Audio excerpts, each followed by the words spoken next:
Pleasant evening to all of you who are connected here via Zoom in the inaugural seminar of Satya Nilayam Institute of Philosophy and Culture for the academic year 2021-22 with a theme on human solidarity.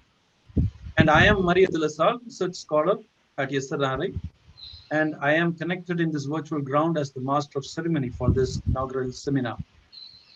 It is a prestigious moment to partake in this initiation that targets another milestone in the journey of SNRI. It is a God-given gift that we are able to see each other virtually during this pandemic, which prohibits us to be connected physically face to face. Though the experience provided by the pandemic seems worst, at its best, it has instilled the value of human solidarity in every human mind, and therefore the theme of this seminar is centered on it. Among those of us connected virtually, some of us would have tasted the stay of the coronavirus in our bodies and would have recovered due to the providence of many good hearts and certainly through the intervention of the Divine Master. Sadly, besides this, we have also lost considerable number of our fellow sisters and brothers who are no more with us due to the pandemic. Before we step into the seminar proper, with a profound sense of affinity with them, let us pause for a few moments in silence to pray for their souls to rest in peace.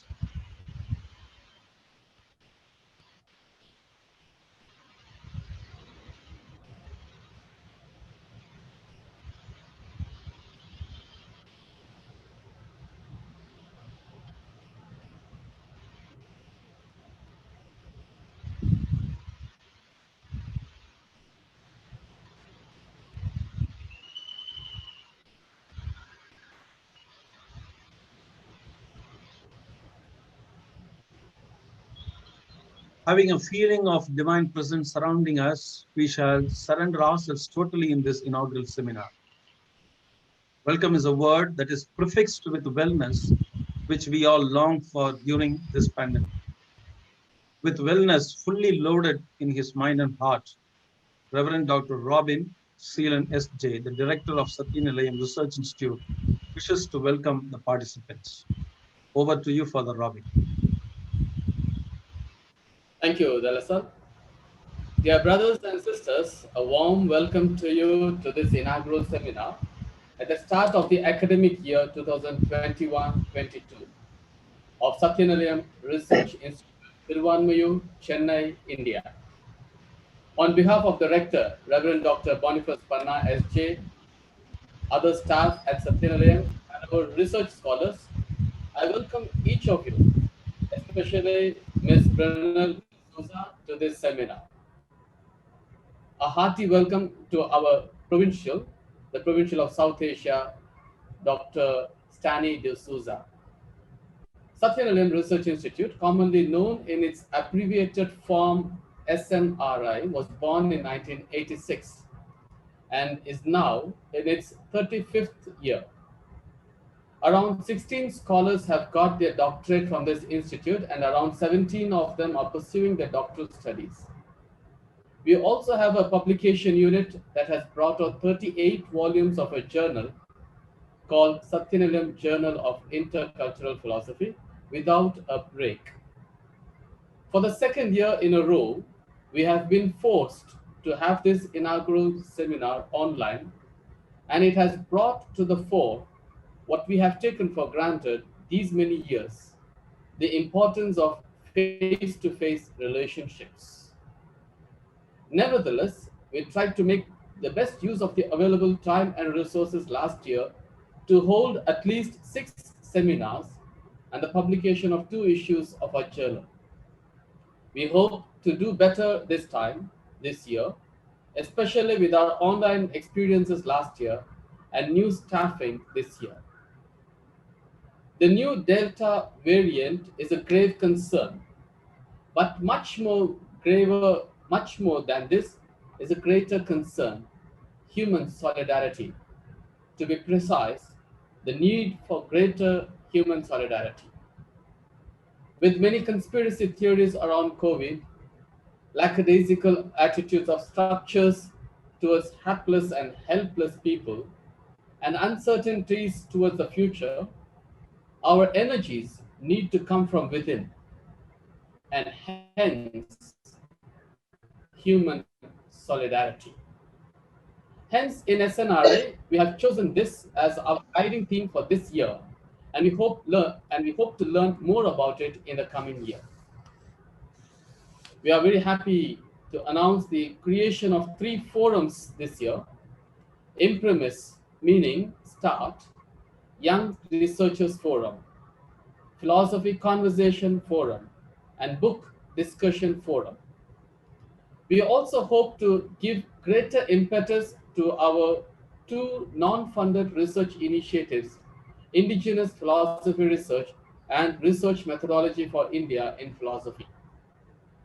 This year, beginning today, we would have a greater presence online through a separate YouTube channel and an online version of the journal.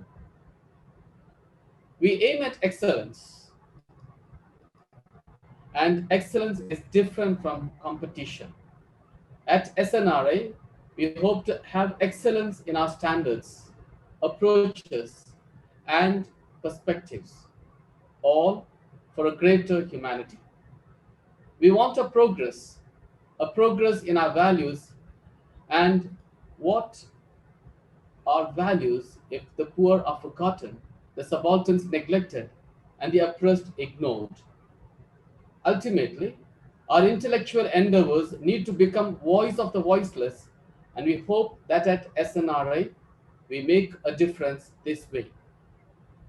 Our research should serve our people, and on this special year, when we celebrate the 500th year of St. Ignatius's conversion, we hope that this institute too may get more focused on philosophy for the least and the lost people. We look forward for inspiration from all of you, and we wish to collaborate with you this upcoming year and contribute to human solidarity.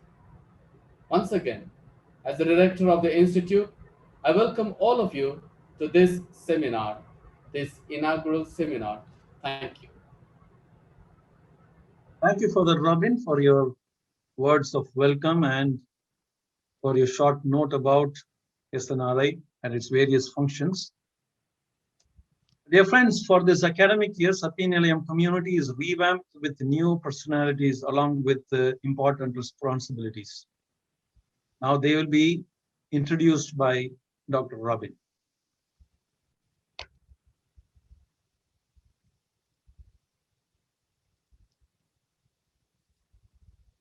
I would like to introduce to you 3 Jesuits who have been recently posted to Satya Nilayam. Father P.S. Arul. Father P.S. Arul, could you just raise your hand so that people know who you are? Yes, that is Father P.S. Arul, and he belongs to the Chennai Jesuit province. He has joined the Satya Nilayam Jesuit community as spiritual counselor and administrator.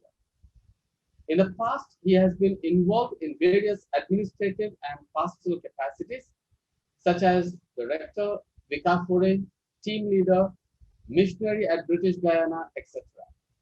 With his wide range of experiences, we hope to have a new impetus in all our commitments here. Reverend Father Francis D'Souza, that is Father Francis, belongs to the Karnataka Jesuit province. He has joined Satya Nilayam Jesuit community as treasurer and as registrar of the Sacred Heart Ecclesiastical College. He too has an enriching background as a social activist, administrator, and we hope to gain insights into garnering new resources to the Institute. Welcome Father P.S. Arul and welcome Father Francis. Reverend Father Lindsay Lobo, S.A., belongs, Lindsay Lobo, could you just raise your hand? Yes, that is Lindsay Lobo. He belongs to the Goa Jesuit province and is assigned as a program coordinator at our research institute, apart from teaching at Sacred Heart Ecclesiastical College. As a young and energetic Jesuit, he bubbles with life and optimism, always wanting to push the boundaries and put his limits to the test. He holds a master's in philosophy from the Department of Philosophy of Loyola College, Chennai. And his dissertation was on the ethical implications of Islam, focusing mainly on the misinterpretations and misuse of the concept of jihad. His future interests lie in the subjects of ethics and hermeneutics. He holds a bachelor's degree in theology from the Pontifical Gregorian University in Rome. His final dissertation at this degree was titled An Evolutionary Meaning of the Command, Love Your Enemies, which focused on combating religious-based violence and persecution in India while still being rooted to the gospel values. We are sure to profit from his presence and contribution, as he is also well acquainted with mass media and has experience in hosting and broadcasting events online. Welcome to you, Lindsay Lobo. Thank you all. Thank you, Father Robin, for introducing those who have assigned the new responsibilities. Dear friends, Reverend Father Boniface Panna, SJ, in his capacity as the rector of Satya Nilayam community, is the hub of the weave, who connects the various sections and functions of this community, in which SNRI is a significant part. Therefore, his message is of significance during this inaugural seminar launched at SNRI. Now I request Reverend Dr. Boniface Panna, SJ, to deliver his message of motivation and encouragement. Over to you, Father Boniface Panna. Respected Ms. Brinelle D'Souza, the keynote speaker, Dr. Robin Steelan, SNRI Director, all research scholars at SNRI, professors, intellectuals, and all participants. Good evening to you all. One day, I saw a WhatsApp message. This is the message, a quotation. Strong minds discuss ideas. Average minds discuss events. Weak minds discuss people. I repeat, strong minds discuss ideas. Average minds discuss events. Weak minds discuss people. It struck me deeply, and I showed this message to my colleague. He smiled at me and said, "Yes, it is from Socrates." I was delighted to know that, but I was surprised that I did not know it is from Socrates, this quotation. My short message is based on the sayings of Socrates. Often I am conscious of where I belong, mostly at the level of discussing people and events. I would like to remind you, rather ask you, where do you belong? Discussing about people, discussing about events. This may be very common to all of us.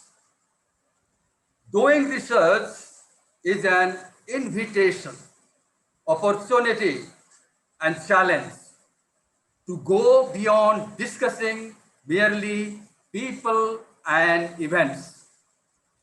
Rather, a researcher should be able to discuss ideas and gain intellectual depth. Thus, he or she learns more and gains wisdom. About learning, Socrates says, smart people learn from everything and everyone. Average people from their experiences. Stupid people already have all the answers. About wisdom, he says, true wisdom comes to each of us when we realize how little we understand about life, ourselves, and the world around us. The theme of this seminar is on human solidarity. And I am sure it will enlighten us to understand life, ourselves, and the world around us better, especially during this pandemic time. My best wishes for the success of this seminar. I assure my support and goodwill to SNRI on this inaugural occasion and wish success in intellectual venture. And I wish that they busy themselves discussing about ideas. Thank you. Thank you, Father Boniface Penna, for your words of encouragement and motivation. Now, SNRI has planned to institute a new award from this academic year onwards, which will be now instituted by Reverend Father P.S. Arul.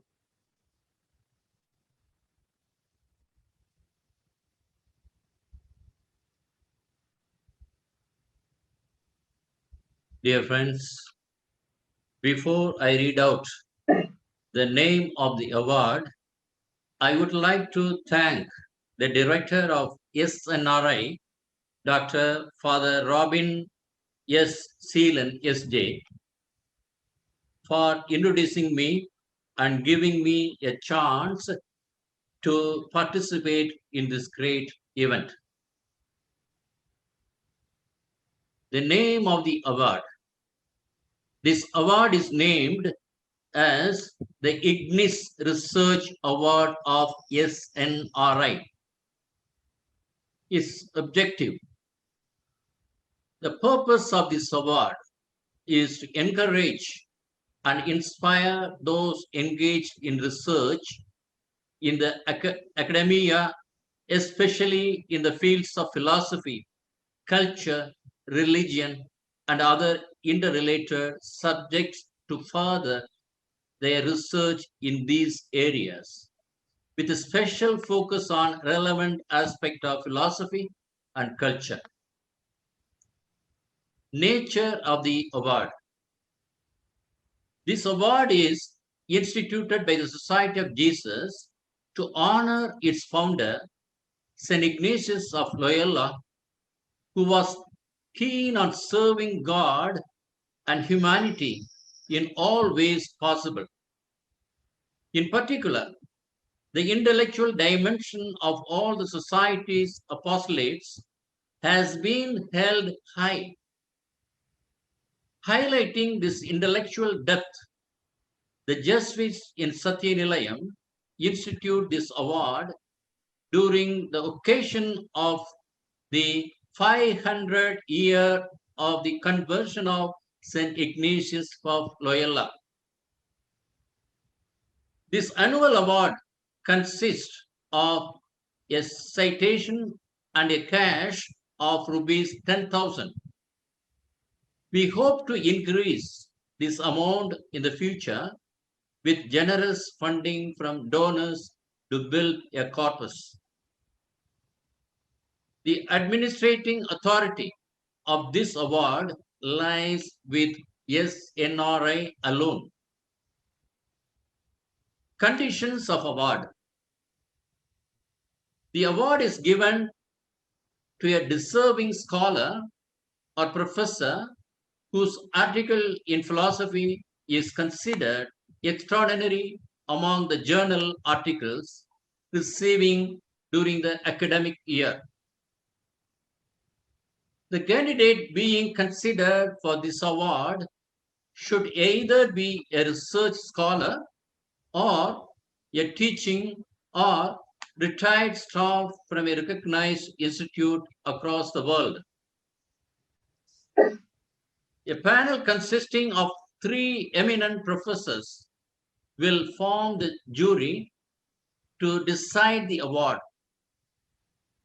The jury will not discriminate anyone based on religion, age, gender, region, etc., and will be purely meritorious. If in a particular year the jury fails to find a suitable candidate for the award will be deferred to the next year. The announcement of the award would be made public in the month of February of each year in SNRI website. Dear friends, before I finish this report, I appreciate and encourage the director of SNRI, Dr. Father Robin S. Seelan S.J., for his dedicated and intellectual contribution to the researchers all over the world. And he does a lot of hard work and contribution towards this great intellectual service. Thank you. Thank you, Father P.S. Arul, for instituting Ignis Research Award. Certainly, this award will be a motivation and encouragement for especially the research scholars. Thank you once again. Dear friends, now we have reached a point where the moment is very important. And now we are going to have the keynote address by Ms. Brinelle D'Souza. And I take the privilege of introducing her. Brinelle D'Souza is a faculty member, Center for Health and Mental Health, School of Social Work, Tata Institute of Social Sciences. Her areas of expertise are public health, health rights, marginalization, and health activism. She has directed projects at the state and national level in collaboration with UNAIDS, UNDP, USAID, the National AIDS Control Organization, Ministry of Health and Family Welfare, and the Global Fund to Fight Against AIDS, TB and Malaria, Geneva. Brinelle D'Souza has been temporary advisor to the World Health Organization, Geneva, at a consultation on gender-based violence and HIV/AIDS, and represented India at the World Bank, Washington, D.C., in a consultation on health systems strengthening. She has presented papers at national and international conferences. Brinelle also has rich experience in humanitarian work. She worked in Sri Lanka on psychosocial care during the tsunami in 2004. She has also worked in Gujarat during the Bhuj earthquake and the Godhra riots, and was involved in post-riot work in Muzaffarnagar through student field work in 2013. She was very closely involved in rehabilitation work after the Mumbai riots in 1993. This year too, as soon as the lockdown was imposed in the state of Maharashtra, Brinelle D'Souza and a team of activists formed a network called Mumbai Respondents, respond to the various challenges faced by the urban poor because of loss of incomes and livelihoods and crises arising from the lockdown and social restrictions. This network reached out to more than 50,000 urban poor families and migrants with ration supplies, and was also involved in a whole lot of advocacy issues. Brinelle D'Souza is deeply engaged with issues of secularism, communal harmony, interreligious dialogue, and gender justice. In 2018, she was actively involved in the coordinating the Bajin Aman Ki Mumbai campaign, which took place on 2nd October. Bajin Aman Ki was a pan-India women-led campaign for peace, non-violence, justice, and to uphold constitutional values. The campaign took place between September 21 and October 13, 2018. In January 2019, she played a key role in organizing the Indian Unites Convention on Nonviolence and Harmony in Mumbai on 30th from 30th January, the 71st death anniversary of Mahatma Gandhi. In September last year, she traveled to Kashmir on a solidarity and fact-finding mission as part of a 4-member delegation. Okay. In March Make sure that 2019, your camera is powered on and is connected to your computer.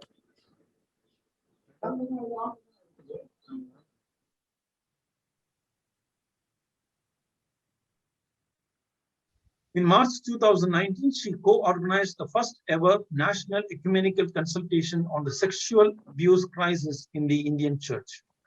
Brinelle is the coordinator, Justice Coalition of Religious West India.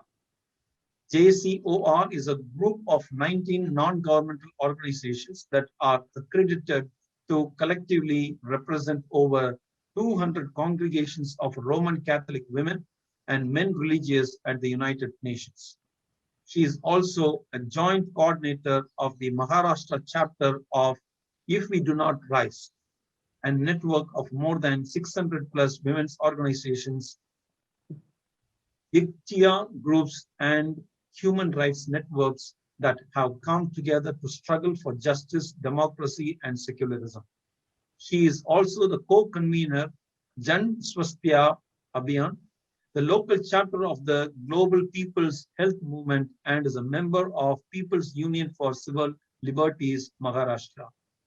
Brinelle is currently a member of the State Monitoring Committee, Community Action for Health under the State Health Mission, Government of Maharashtra. Now it is my joy to invite Ms. Brinelle D'Souza, a personality with such a vast humanitarian profile, to deliver the keynote address.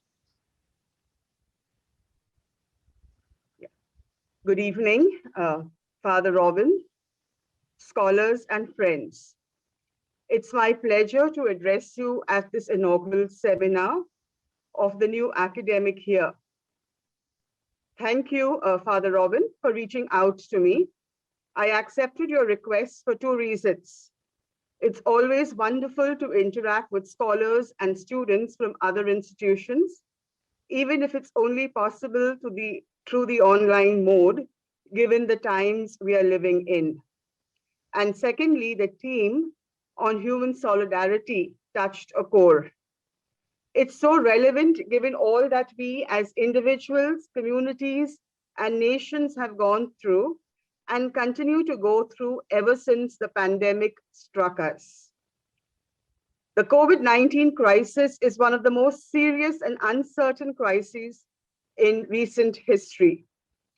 No one has been left untouched by it, and the cost has been humongous, especially for those on the margins of society, and will be felt for a long, long time. In the context of India, the pandemic arrived at a time when the country was already witnessing a major economic slowdown, jobless growth, major threats to our democracy and secular traditions. Of course, it's true that India is not the only established democracy facing serious social, economic, political, and institutional challenges. The COVID pandemic has swept through a world that is in many ways ailing democratically, with more countries experiencing democratic erosion, backsliding, aided by the rise of populist parties in government, and deepening autocratization than at any time since the 3rd wave of democratization in the 1970s. This crisis of democratic governance is likely to continue even after the health crisis recedes, as the laws and norms being put in place. For example, in India, the environmental impact assessment amendments, the farm laws, the labor codes, the new education policy. So these laws and norms being put in place now will be difficult to reverse. The current political and health crisis that we are facing both globally and as a nation calls for radical, visionary, transformative change. By that I mean structural change, standing and acting together, extraordinary human solidarity, and decisive, coordinative, and innovative action at all levels. To the devastation and disruption before us, we must respond with hope and rejuvenation. Anton Zijeweld, philosopher and sociologist who is currently Emeritus Professor of Sociology at Erasmus University, Rotterdam, in a paper titled The Legal and Moral Dimensions of Solidarity, defines solidarity simply and profoundly as the individual and collective sense of mutual dependence and responsibility. Other scholars refer to the notion of cooperation, common rights and responsibilities, as well as unity for the achievement of a common goal as integral to solidarity. Solidarity is a typically human virtue and part and parcel of the human condition.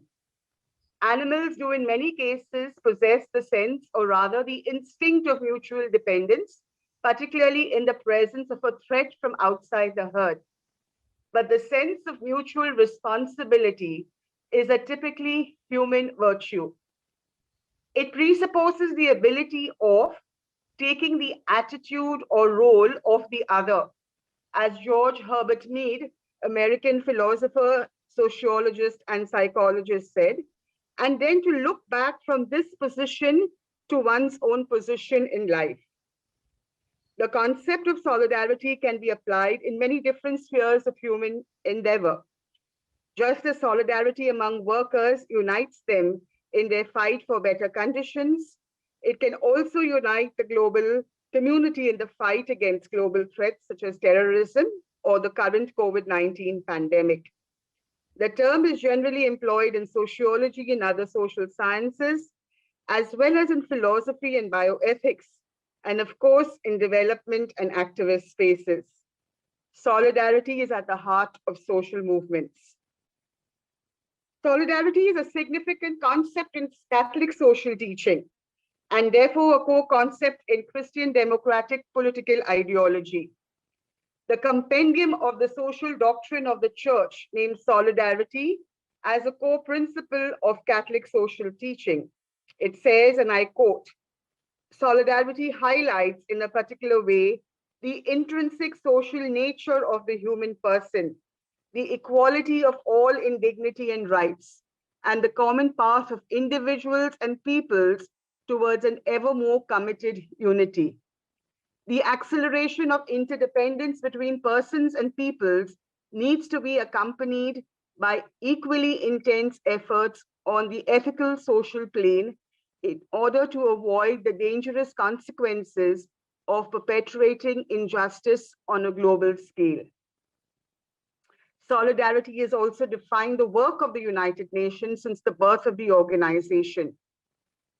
In the Millennium Declaration of 2000, world leaders identified solidarity as one of the fundamental values essential to international relations in the 21st century, and emphasized that global challenges must be managed in a way that distributes the costs and burdens fairly in accordance with basic principles of equity and social justice. Those who suffer or benefit least deserve help from those who benefit most. In the context of globalization and the challenge of growing inequality, the strengthening of international solidarity and cooperation was considered by the world body as indispensable for the realization of the Millennium Development Goals, and of course now, the Sustainable Development Goals. Convinced that the promotion of the culture of solidarity and the spirit of sharing was important for combating poverty, the General Assembly proclaimed December 20th as International Human Solidarity Day. From a feminist standpoint, solidarity is often taught to cut across different identity categories, such as race, caste, class, sexuality, or nation, without assuming sameness among women or falling back into gender essentialism. The emphasis is on collective power and action. Amy Allen, feminist and liberal arts research professor of philosophy and women, gender, and sexuality studies at the Pennsylvania State University, puts it powerfully. She describes solidarity as the collective power that grows out of action in concert, binds members of the feminist movement together, and enables feminists to build coalitions with other oppositional social movements to address multiple axes of oppression. Feminist solidarity strengthens the power of women to challenge gender-based violence, abuse, marginalization, and poverty. Black feminist scholar Bell Hooks goes on to clarify that solidarity is different from support, which is a mistake that many people make. It is about engaging in an action for the long run. It's about being committed and making bonds with people in struggles similar to yours. She once described the ideal form of solidarity as the solidarity of sisterhood, which later, to be more gender inclusive, is referred to as transformational solidarity, which should be the goal of any allyship. Transformation solidarity has an emphasis on kinship and collective liberation. From the above definitions, certain principles or nuances or elements of solidarity can be drawn. So solidarity is about, therefore, mutual dependence and responsibility, equality of all in dignity and rights, equity and social justice, collective power and action across identities to address axes of oppression, unity for the achievement of a common goal, kinship and collective liberation. A quick scan of literature that shows, however, that most definitions of solidarity have an anthropocentric bias. They focus on mutuality and interdependence among human beings and leave out the relationships between humans and other forms of life and ecosystems. We are all aware of the dire consequences that the global climate change crisis has for biological resilience and social stability if we do not change our perception and logic governing our institutions. One of the theories on the origins of the COVID-19 pandemic has to do with how the SARS virus, coronavirus, may have emerged from wildlife reservoirs linked to environmental disruption and how the virus has got transmitted to humans via wildlife trade, and that is spread was facilitated by economic globalization. The pandemic arrived at a time when wildfires, high temperatures, floods, and storms amplified human suffering. All these challenges call for a powerful response to the pandemic that address social and economic development, climate change, and biodiversity together. Ecological solidarity, therefore, becomes an important conceptual tool for rethinking ecological and social interdependence and the linkages between human health, well-being, biodiversity, and climate change. I don't want to romanticize the term solidarity, though, one sees it really from a very, very positive, standpoint. There are, however, certain challenges to solidarity. And here I briefly flag two concerns from our own context. As I said earlier, solidarity provides the opportunity to transform models of extreme individual into models of codependence. However, that solidarity does not come without its challenges. The dark side of solidarity, when solidarity serves as an internal binding force, leading to nationalist or xenophobic communal thinking, which can lead to practices of exclusion and violence. We are all too familiar with this. The country is grappling with the resurgence of Hindu nationalism, Brahmanical, militant, chauvinistic, and violent. A nationalism that imagines the nation as an exclusive community of Hindus, one that is barely tolerant about ideals of secularism and pluralism. As Justice A.P. Shah stated in 2017, It's a cult where anyone holding a different view from the government's acceptable view is labeled as anti-national. Minorities in India today are being reduced to second-class citizens. There is a fearsome climate being mounted against Dalits, Adivasis, Muslims, and Christians by hate speech, threats, and assaults. Muslims in particular face a heightened threat of social exclusion, discrimination, and violence. Government policy also reflects bias against Muslims. Even the pandemic got communalized, as Muslims got singled out for spreading infection after the Tablighi incident. Such polarization, division, and pitting of individuals and communities along religious and caste lines not only cause deep fissures and tensions in society, but can also prevent the rallying together of and mobilization of affected communities against anti-people policies and programs by state and non-state actors. The silencing of dissent and criticism through the use of draconian legislations such as the UAPA, NSA, sedition provisions within the penal code, the criminal defamation law, and laws dealing with hate speech to silence dissent. Many of these laws are vaguely worded, overly broad, and prone to misuse. They have been repeatedly used for political purposes by the center and state government against critics, peaceful protesters, and to intimidate those working with the poor and marginalized, such as Stan and Sudha Bharadwaj.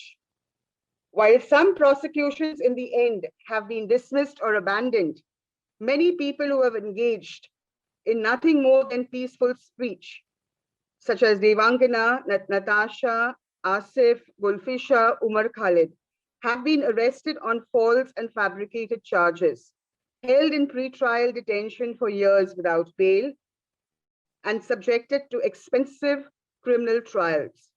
Fear of such actions combined with uncertainty as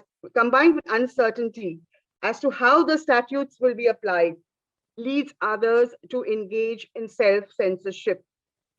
The branding of all social movements, such as the anti-CAA movement, farmers' protest against land acquisition, and even assertions of constitutional and legal rights as anti-national, pro-Pakistan, Khalistani, or Maoist, can also become a major barrier to the expression of solidarity, to the standing up for the most vulnerable, and to taking positions that are perceived as inconvenient to the government.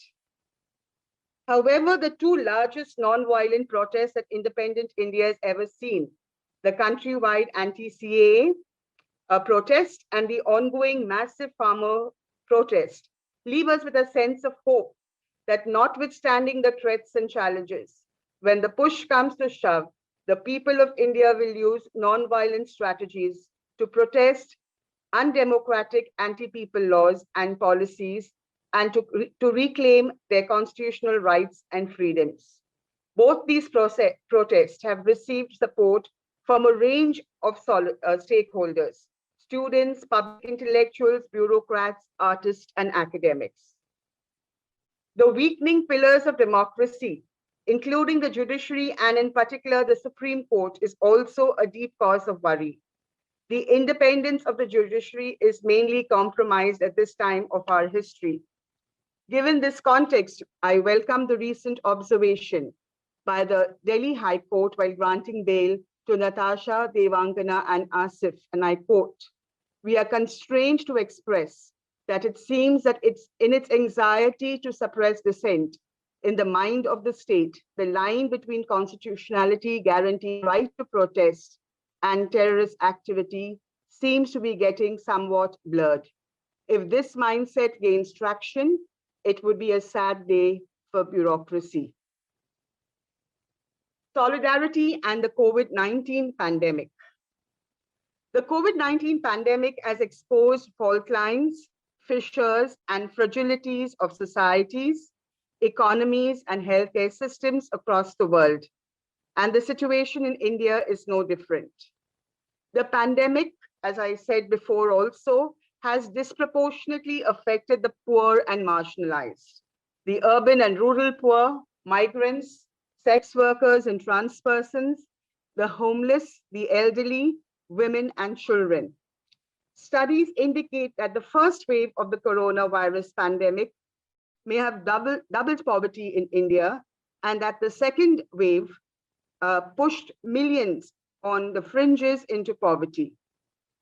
Overall informality, poverty, and inequality have increased, and households are coping by reducing their food intake and borrowing. The wealth of Indian billionaires, however, increased by 35% during the first lockdown to USD 422.9 billion. In fact, the increase in wealth of the top billionaires in India during the pandemic could sustain the NREGA program for 10 years or the health ministry for 10 years. Official relief has been minuscule despite the sharp declines in job, wage incomes, and self-employed livelihoods. Despite a wide range of feasible policy proposals that could be speedily implemented within the existing institutional framework, the central government has been extremely parsimonious. There was an inexplicable delay in distributing food grains from the public health distribution system to the hungry, causing great harm.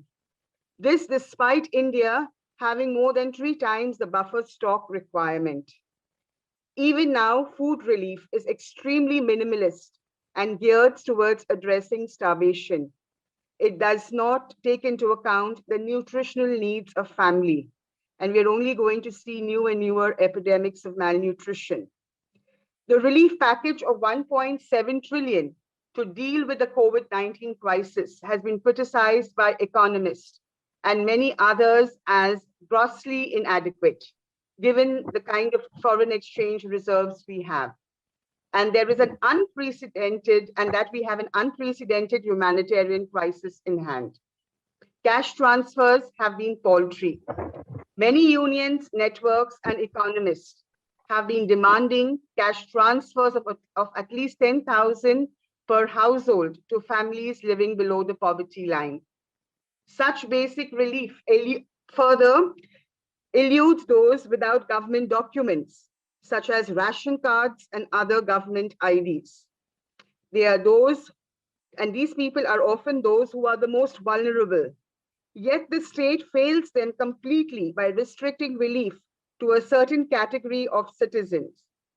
Food, relief, cash transfers, and even testing, treatment, and vaccines are not accessible to individuals and groups without government ID cards or like the Aadhaar. It would be an exaggeration to state that the most destructive effects of the COVID-19 in India have not been the result of the disease, but from systematic failure and nature of the government, but from systemic failure, and the nature of the government response. India is not living up to its welfare state duties, which is based on the principle of solidarity. Now, the fear of infection, disease has also led to stigma and discrimination.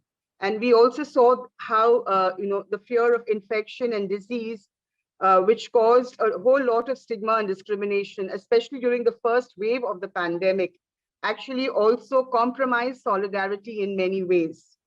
Since the COVID-19 pandemic originated in China, it sparked hatred and xenophobic attitudes towards Chinese nationals. There was a similar racial profiling of Northeastern Indians, leading to stigmatization and discrimination against them. Intentionally, or as a case of mistaken identity, people from Northeast became victims of name calling, were forced to leave apartments, restaurants, and there were times when people did not want to share transport with them. They were physically, verbally abused and blamed for bringing COVID-19 to India. There was a typical amalgamation of racism and xenophobia where northeastern Indians were equated with Chinese foreigners.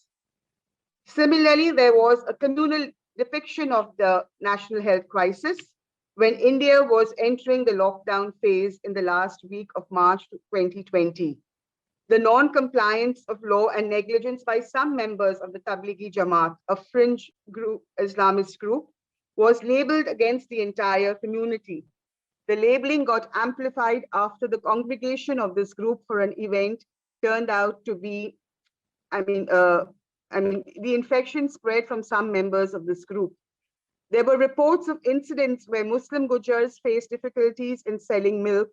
Fruits and vegetable vendors from the Muslim community were boycotted after the spread of fake news that they were intentionally spreading the virus through their products. This aggravated the already existing social distance between Muslims and the majority community and other members of society. Public health workers too, and even persons with regular flu symptoms were not spared. Strains in society in the form of social exclusion, racism, xenophobia, and communalism are upsurging as the social byproduct of the pandemic. Perceptions, suspicion, fear psychosis, and trust deficit are responsible for this to a large extent.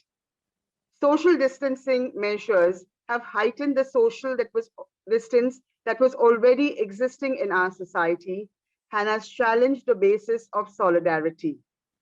The moot question, however, is, in this time of COVID-19 crisis, how can we all come together to contribute to the larger collective good? The migrant workers' conundrum in India has also highlighted the risk faced by the vulnerable sections of society due to their economic marginalization and political dispensability. Migrant workers, who are mostly Dalits and tribals, who were away from their home to earn their livelihood, had no option but a compulsion, had no other option, but were compelled to return to their home states. Stay-at-home policies in the context of crowded dwellings appeared unreasonable, oppressive, and even counterproductive. Some of the migrants died while walking or cycling hundreds of miles back to their homes amidst lockdown. They struggled for food, shelter, and ways of returning to their nativities. After returning to their states, they became victims of discrimination and stigma. The workers and their families faced ostracization and harassment in their villages, even after completing the prescribed quarantine period.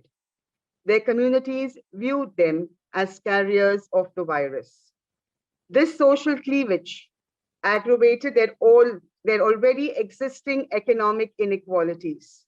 It also heavily challenged the earlier solidarity based on kin, clan, and clan relationships. Some experts view that this sudden displacement could lead to a notable decline in long-distance migration. While some migrant laborers came back to cities in the absence of livelihood opportunities, a significant number of workers have chosen not to return to cities for work.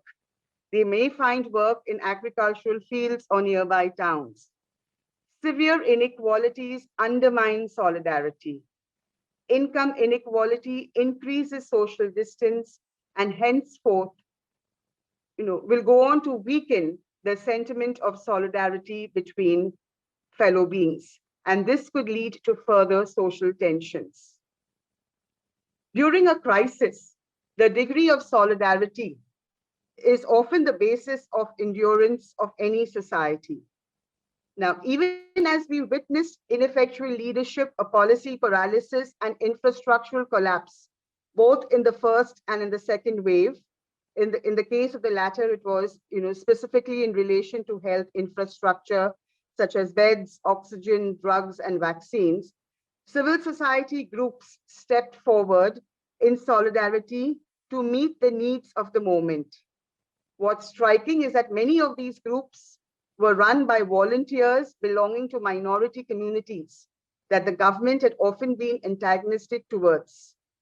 Khalsa Aid, which was earlier labeled as a terrorist organization, has been sourcing oxygen equipment for cities and states facing an oxygen crisis.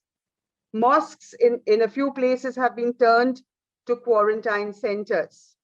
Volunteer groups came forward to bury the dead irrespective of faith, and these were also people who died of COVID.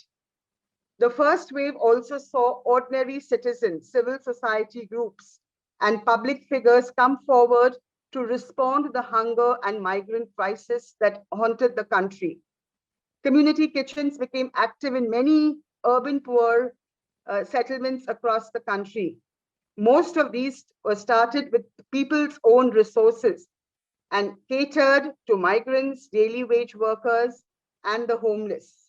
Many civil society organizations came forward to provide relief in terms of cooked food and dry ration.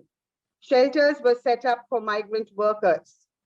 A new form of solidarity was witnessed, where individuals and organizations who were not into relief activities traditionally, or even involved in the development and social sector, came forward to contribute in different ways.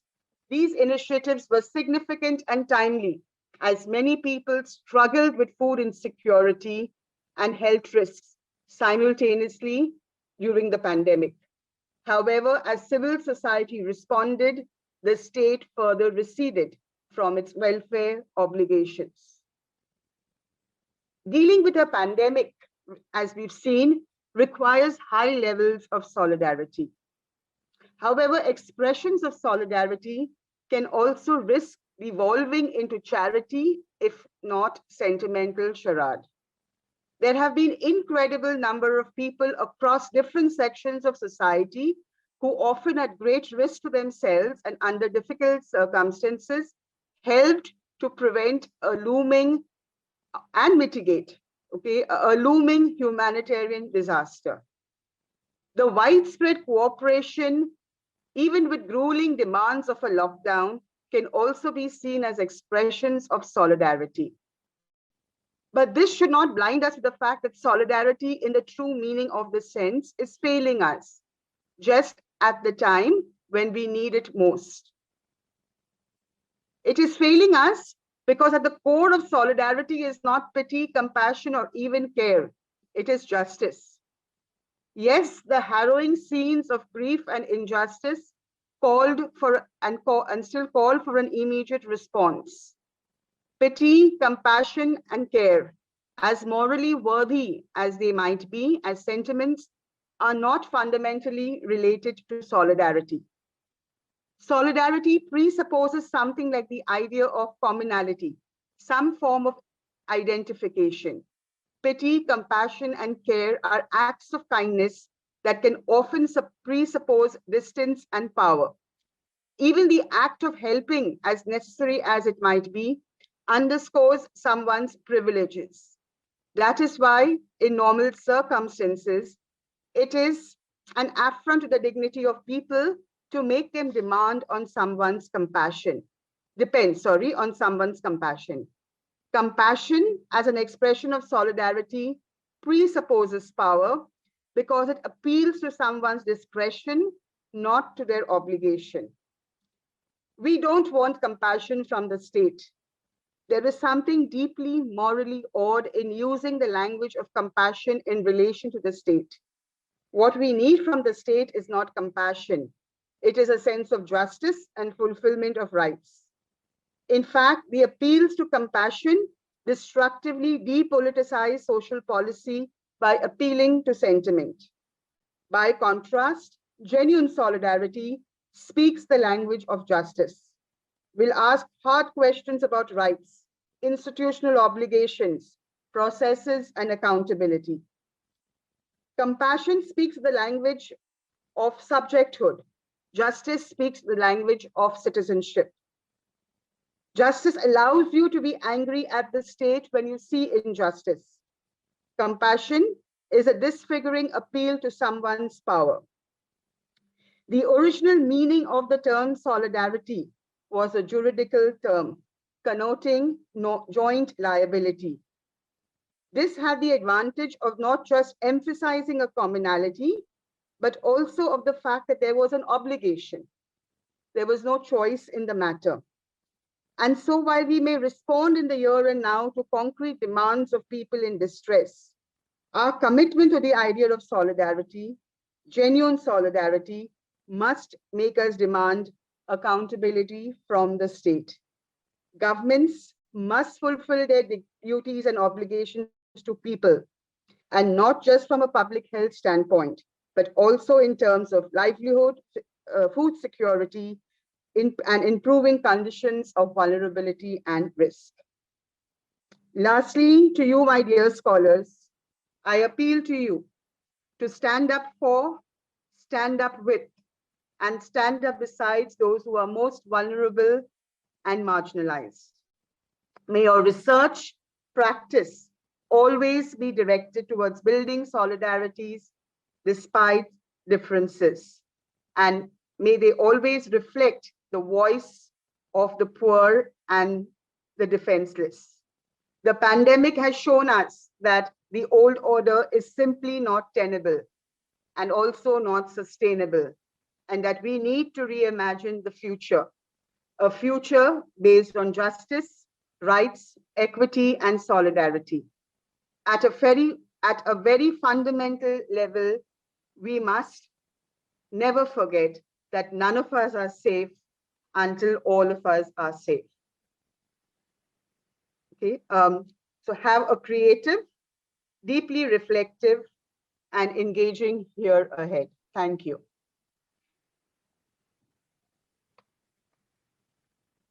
Thank you, madam, for your enriching keynote address, which opened our minds to the ground reality concerning human perils in the current times. You have also provided your critical outlook regarding the current state of affairs, which was actually enlightening. Thank you, madam, once again. Now, friends, the floor is open for discussion, for interaction. You can put across your ideas, or you can interact with the madam by asking your queries.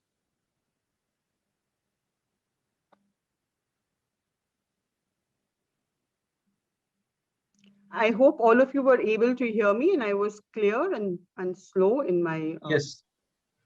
Yes, madam, it was clear. Yeah, yeah, and my name is Brinelle. Please don't call me madam. That's the beginning of solidarity. We are all equal.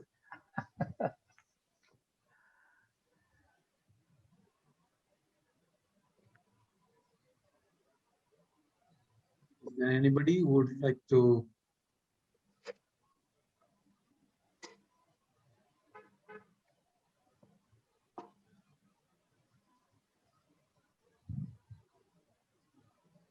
Sir? Yes, yes, Father Robin. There is Father Tony Raj raising his hand. Yes, Father Tony Raj. Please unmute and speak.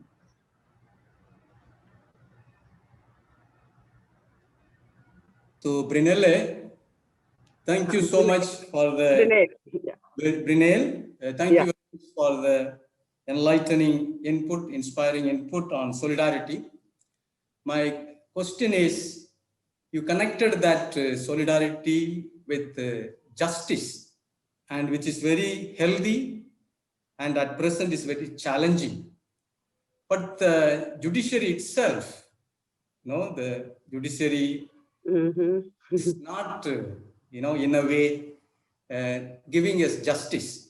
In context, how can we say that solidarity has to be built on, founded on justice and solidarity? That is the solidarity which is healthy. So would you please enlighten me? See, I mean, I would look at it from two standpoints. So one is, when we're talking about justice, it is also, social justice and interpersonal justice. And of course, there is also the dimension of, legal justice. And I think, solidarity is also about right relationships with each other. about equity, about sharing of resources, about sharing of power. So that's at the individual and community level. And yes, the judiciary in India is going through a tremendous crisis, especially the Supreme Court of India. There have been some, good judgments coming out from the high courts, like the Delhi High Court. And this is going to be an ongoing struggle, what you say, creating systems for accountability, awareness, and constantly, challenging in non-violent ways, so that hopefully, people, our institutions will introspect and will rejuvenate. And it's also important to, while we keep this struggle, to always be hopeful. Okay, I think when we saw that Natasha and this girl Devangana and Asif were released, and the Delhi High Court made that observation about how dissent was being used to the people who basically took an alternative position, or a position that was not aligned to the state, was constantly threatened with sedition, and the need to and that if this continued, it would be what one would say a real challenge and a threat to democracy per se. I think, given the context of the UAPA Act, that was really a phenomenal judgment. And so, despite all the gloom that we've seen around us, we still need to continue believing, hoping, struggling, and strategizing, so that our institution and demanding accountability from our institutions, per se. Yeah. Thank you so much.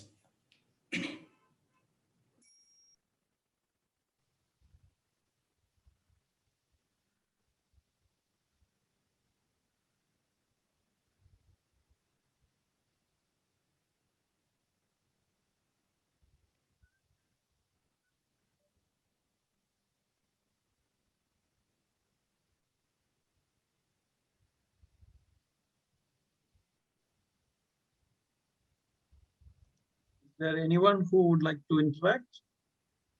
I think Father Francis is raising his hand. Yes, Father Francis.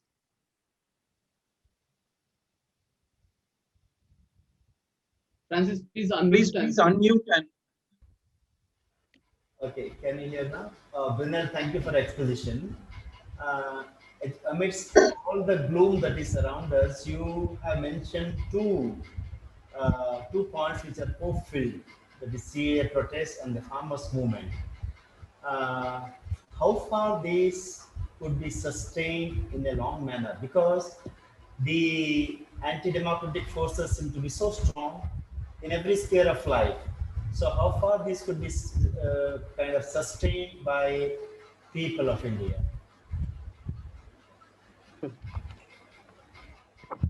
I mean, the anti-CA protest, in many ways has taken on perhaps, or has, reached a kind of, low in terms of its visibility. I'm sure there is a lot of work happening in a different kind, in a different manner, even right now. And the visible one is the farmers' protests. And I think,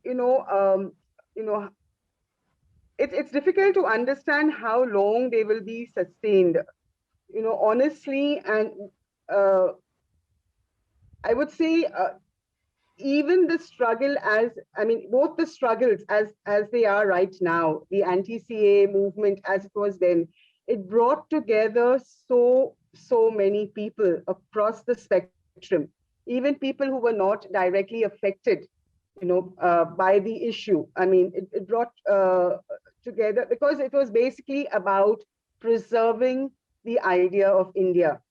Now, of course, there was a lot of clampdown. Many of the activists were people who were part of the movement, were arrested and on false and fabricated charges. And with the lockdown and the pandemic, I mean, the movement is also, the intensity of the movement is also, reduced. Now, one will need to see, how things evolve further. The farmers' protest, again, really caught the imagination of the entire country. And it is really, really, exciting to see that how, even though there's a stalemate between the state and the farmer, and the farmers, and the state is basically trying to ignore or make conditions difficult, or even what do you say, make conditions difficult, and even label them as anti-national or whatever. The farmers have stayed put, and many other groups have joined forces. Now, hopefully both movements endure, but I'm sure there are going to be very many challenges. But at least even in a time when it was absolutely thought impossible that you could even protest against this government, okay, people came out, and that itself is a symbol of hope and resilience, and gives you strength. There are many, many things that will determine whether these movements will continue or not continue. Okay, but I think this coming together of so many people across the spectrum, ordinary people, Muslim women who probably didn't come out of their homes, before this, elderly farmers and others, and the kind of solidarity it brought. I think these themselves, this by itself is energizing, is hopeful, is something that we need to cherish and build on, knowing that collective power can take us here, and we need to now push the boundaries further. It will come at cost, it will come at great cost, but it is possible. That both have shown us that this organizing is possible. All is not dead and lost. There is still, that tenacity, that courage, that conscience to make change and to demand change, and that we will not give up no matter, what. Thank you. Thank you. Brinelle, Robin? yeah. Brinelle, I'm going to ask a question like an academician, more to help our scholars and also myself and our students. Please tell us, how do you combine academics and social activism? Because on your profile, I see a combination of both. So just tell us, how do you do that? I think your answer will be very practical and will be very helpful to us, brothers and our scholars. Thank you. Okay. I am essentially a social work educator, so as a social work, I'm talking now from my personal location, I will connect it. So as a social work education, and coming from an institute like the Tata Institute of Social Sciences, if you look at its mission statement, it clearly says, that we need to be actively engaged. We need to work for the oppressed, the marginalized, and everything. Okay, now this is all in terms of the ideal. TISS, like all other institutions, are facing its own challenges. Okay, right from financial challenges, right from academic freedom, and right from and perhaps even a slight moving towards the right. Okay, in terms. So So coming from that, that kind of background and legacy before, academic freedom and all of that began to get, compromised. We were always, engaged. We were always encouraged, and it was always part of our academic ethos to be actively engaged in social issues, in people's movements, in struggles of, in people. So if you see, a lot of our work is in relation to that. So we have projects that work with prisoners. We have projects that work on gender-based violence. We have projects on health rights. So that has been part of our, at least something that has been a very critical part of our social work. What you say, Ethos. as part of the ethos and part of our academic life as social work, educators, researchers, and so that is one dimension. Okay, how did it all sustained? I mean, it sustained for me in many ways also because of my personal experiences of oppression, both in the academic space and other spaces that I have experienced. For me, my faith has been a very, very important, compass that drives my activism and my work on the social front. And as I always say, the incarnation is the greatest example of solidarity. Okay, when God became God became part of humanity. And so that is for me it's an example of solidarity. I mean, the highest form of solidarity. And intellectually, see, even in terms of activism, for your activism, your advocacy to be meaningful, to be impactful, it has to be backed by evidence and it has to be backed by research. Activism, advocacy is not impulsive. It's not something which is based on generalizations. If you have to make a meaningful difference, it has to be backed by evidence. So then the intellectual part, and it's also about ideas, ideology, the kind of world that one wants to see. So all of these things, have come together to help basically to make the person who I am, that somebody who's comfortable with traversing both worlds. At the same time, today there are risks, and I don't want to discount the risks. Okay, there are great risks for me. So a lot of my activism today, I mean, is as an individual academic and activist. I don't mention my institutional affiliation. Okay, because I may not be able to do some things if it's officially done through the institute. So there are things that one does which may be people-centric, which may be right-centric, but not very sensitive, not very threatening. And so one does it through a formal system, through the academic space. There are other things that one does, through the other activist spaces that one is part of.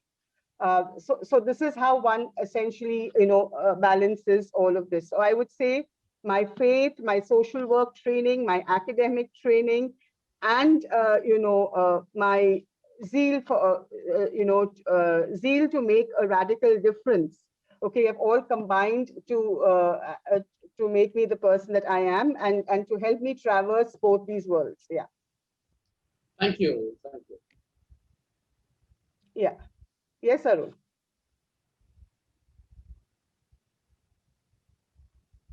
First of all, I would like to appreciate you very much for your inspiring and very fruitful talk. It really touched me a lot. As a spiritual director of this Satya Nilayam, I would like to ask you a question. Yeah. Yes, I go along with the question of Tony Raj again. Solidarity based on justice. So during your inputs, you explained very clearly the need of compassion, personal as well as social. Now, during this pandemic period, whether we are able to stand for solidarity based on justice alone, or based on compassion, or compassion which leads to justice. That is my question. See, I'm just going back. One is through my own reflections when I was writing that, and my own engagement. Yes, a solidarity based on compassion, I would say, is the beginning. Okay, but it cannot be limited to only compassion, because at the heart of all of this is also justice and people's right to get services and as a matter of right, get services and other entitlements as a matter of right. What has happened is, as the pandemic unfolded, and the state was totally absent. Okay, the state was basically involved in public health measures. it sort of took a back seat when it came to welfare and other mitigation, efforts to reduce the human suffering, say, on different other fronts. For example, in relation to the migrant crisis, the food crisis, there were some states like Kerala who did, and perhaps Delhi, perhaps, who did who even took care of these very concrete needs of individuals. But what we've actually seen is, as more and more civil society responded and there was compassion and people responded, the state also further receded. So you saw that the state becoming more and more dependent on civil society for reaching out to people, for food relief, for shelter, even travel, in inter-district travel, interstate travel.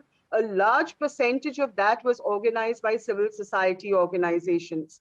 So what happens is that a lot of these efforts you will not be able to sustain them beyond a point. Resources will get exhausted. And why should people be dependent on civil? I mean, it's fine, in a pandemic or any crisis, we all need to reach out to each other. But why should people be dependent on charity and not get something as a matter of right? So that is very, very important. So therefore, justice becomes an important component of solidarity. I shouldn't have to be dependent on this NGO or that NGO. I should get I should be assured of food security through the public distribution system, through a public healthcare system which is responsible, which is accessible, which is affordable.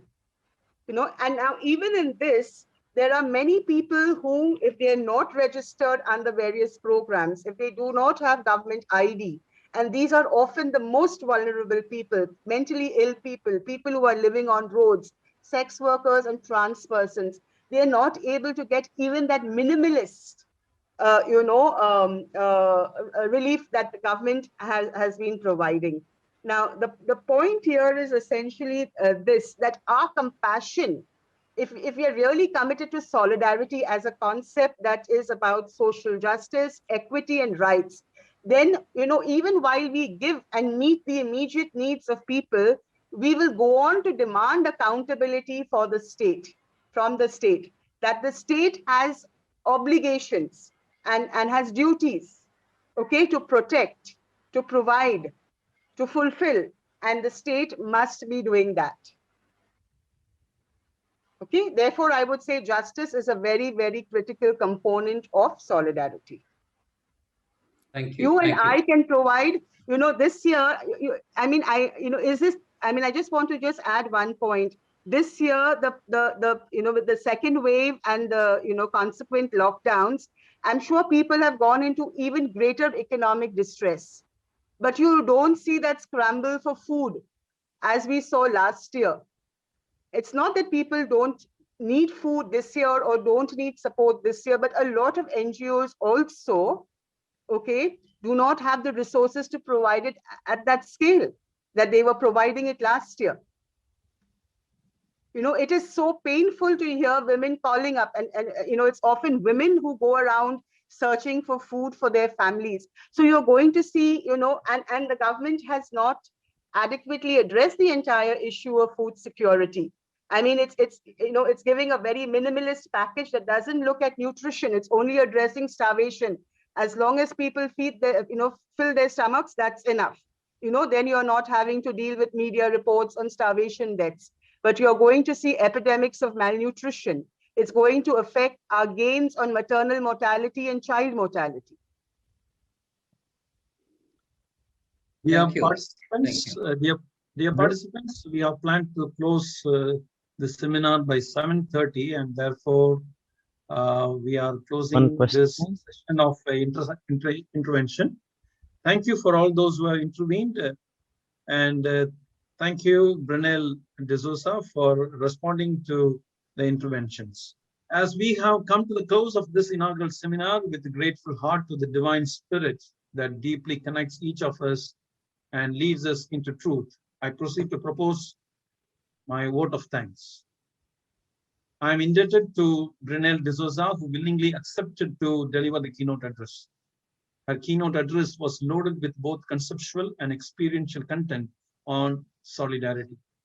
She has provided the sparks that could set rolling within us to build up the humanity with the mood of solidarity founded on justice. Thank you, Brinelle, for enriching this seminar with your keynote address.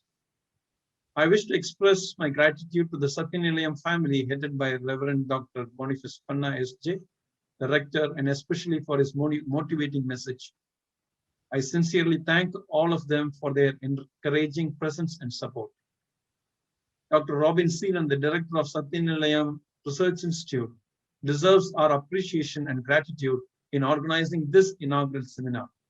Thank you, dear Father, for your note of welcome, untiring hard work, and for providing an opportunity for all of us to partake in this seminar. I also place on record sincere appreciation to Mr. John, the technical staff, for his technical assistance. Thank you, Mr. John. I deeply and gratefully appreciate the participation of professors, teachers, students, research scholars, priests, both from SNRI and other colleges and institutes, and friends whom I am unable to name in particular, considering the time limit of this seminar. Your participation and interaction during the seminar added enrichment and enlightenment to each other. Thank you so much for taking your time to join this seminar. If I have forgotten anyone to express my thankfulness, kindly accept my limitation. Thank you, one and all. And dear friends, SNRI organizes a series of ZATESIS seminar every month on various themes of significance that is needed for our society.